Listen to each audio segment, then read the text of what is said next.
మీకు ప్రీవియస్ రీల్స్‌లో రాగి ఇడ్లీ పిండి తయారు చేసుకోవడం, ఒకే పిండితోటి మనం ఇడ్లీ, దోస చేసుకోవచ్చని చెప్పాను కదండీ! ఆ బ్యాటర్ తోటి మనం రకరకాలుగా ట్రై చేయొచ్చండి. నేను తవ మీద కొంచెం ఆయిల్ వేసుకున్నాను. O T spoon. తర్వాత ఈ విధంగా చక్రాల్లా కట్ చేసుకున్నటువంటి క్యాప్సికమ్ చక్రాలను అరేంజ్ చేసేసుకొని, దాంట్లో మన రాగి ఇడ్లీ బ్యాటర్‌ని వేసేసుకుంటామండి. అంటే 2 ఇన్ 1 బ్యాటర్ అని చెప్పాను కదా! అది వేసేసుకుంటాము.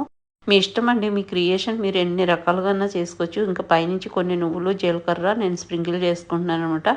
లో ఫ్లేమ్ మీద చక్కగా కాలనివ్వాలండి అది.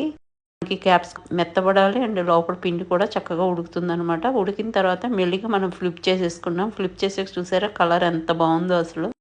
చాలా చాలా టేస్టీగా ఉంటుంది. జస్ట్ అట్లా తినేయొచ్చు లేదా చట్నీతో కూడా సర్వ్ చేసుకోవచ్చండి. ఇంకా నేను మళ్ళొకసారి రివర్స్ ఫ్లిప్ చేస్తున్నాను. ఇంకా జీలకర్ర నువ్వులు రోస్ట్ అయ్యి భలే టేస్టీగా ఉంటుందండి. మీ ఇష్టం మీరు చట్నీతో వడ్డించొచ్చు లేదా అట్లానే